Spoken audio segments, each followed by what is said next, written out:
Sa gitna ng lumalalang tensyon sa rehiyon, muling nagbabala si AFP Chief of Staff General Romeo Brawner na dapat maghanda ang Pilipinas sakaling magkaroon ng girian sa pagitan ng China at Taiwan.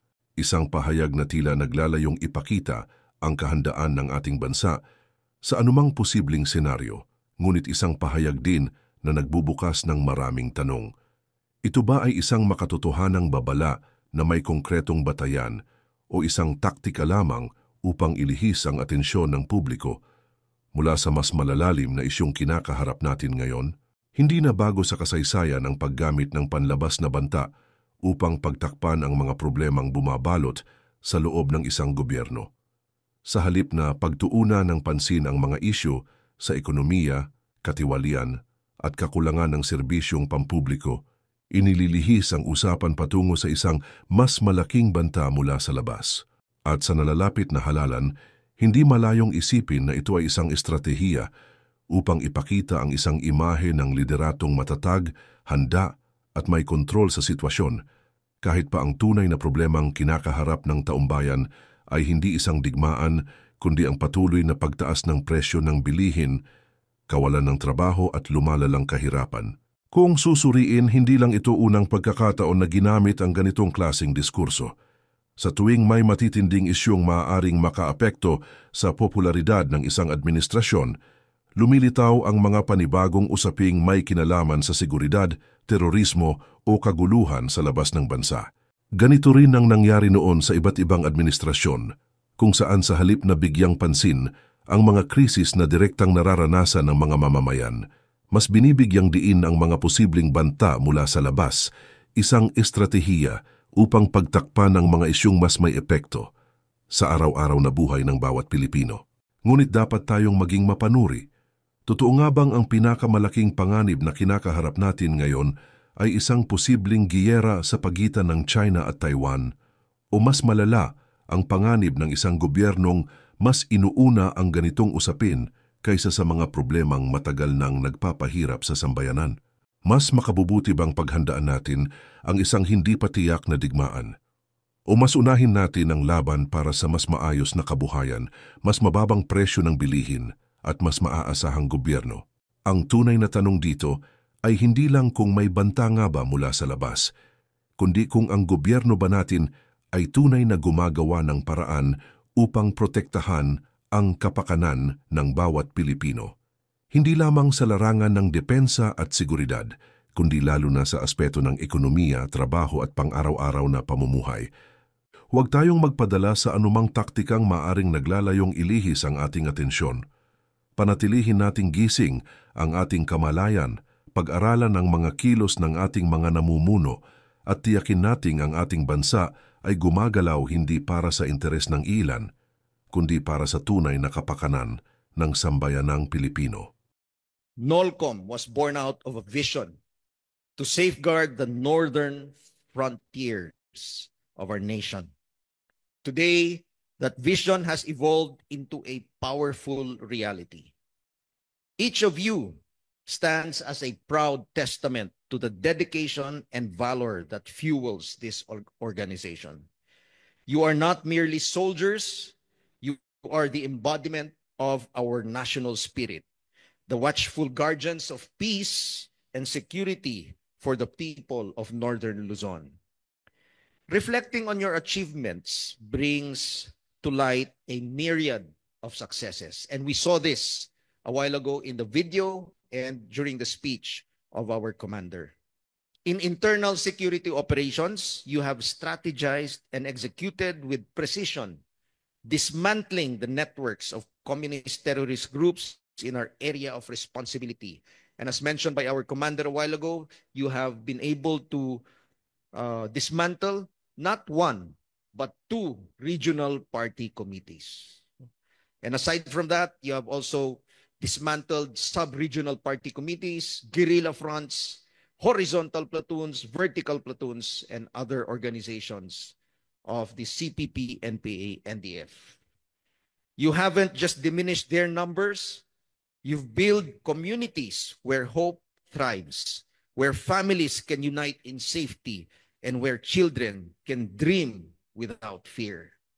Yun po ang talagang napaka-importante, no, that we have the communities in our minds, no. It's not just about finishing the war, finishing our enemy, but really allowing our communities to flourish. Your relentless pursuit of peace is a narrative of triumph that should inspire us all. Furthermore, your dedication to territorial defense operations has positioned NOLCOM as a formidable shield against external threats. In fact, NOLCOM is our frontliner here in the Northern Hemisphere. And as we saw a while ago, in their shift to territorial defense, they have gone a long way already. But let me give you this challenge, this further challenge. Do not be content with securing just the Northern Hemisphere up to Mavulis Island. Start planning for actions in case there is an invasion of Taiwan. Okay? So extend na natin yung sphere of operations natin. Because if something happens to Taiwan, inevitably we will be involved. There are 250,000 OFWs working in Taiwan, and we will have to rescue them. And it will be the task of Northern Luzon Command to be at the front line of that operation. The rigorous military exercises and readiness assessments you undertake not only affirm our capabilities, but also strengthen our resolve. In a matter of days, we will be starting our Balikatan exercise. Now, this is the 40th iteration of the Balikatan exercise, and most of the exercises will be conducted here in the area, the joint operational area of NOLCOM. No? Kasi kanina dun sa speech ni NOLCOM Commander Jowa, no? He was referring to Jowa. Sabi nung mga mas bata dito, oh Jowa daw, oh Jowa. No? Kasi ang ibig sabihin ng Jowa para sa mga mas bata is asawa, di ba? Jowa or girlfriend or boyfriend, Jowa. No? But under your joint area of operations or joint operational area, most of the activities of Balikatan will be held here. And then again, our COC, no, will be utilized to ensure that we have a common operational picture while we are conducting our full battle test. So ito pong iteration natin ng Balikatan exercise is now the full battle test. No? Full battle test. We are now testing all of the plans, all of the doctrines, all of the procedures that we have developed in the past years. And this year, we are going to test them. You know? It's very important that we prepare for any eventuality. Last Friday, the U.S. Secretary of Defense, Secretary Pete Hegseth, was here in our country. And during his visit, he emphasized the continued commitment of the United States to the Philippines.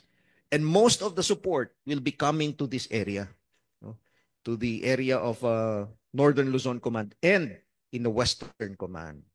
Of course, because these are the areas where we perceive the possibility of an attack. No?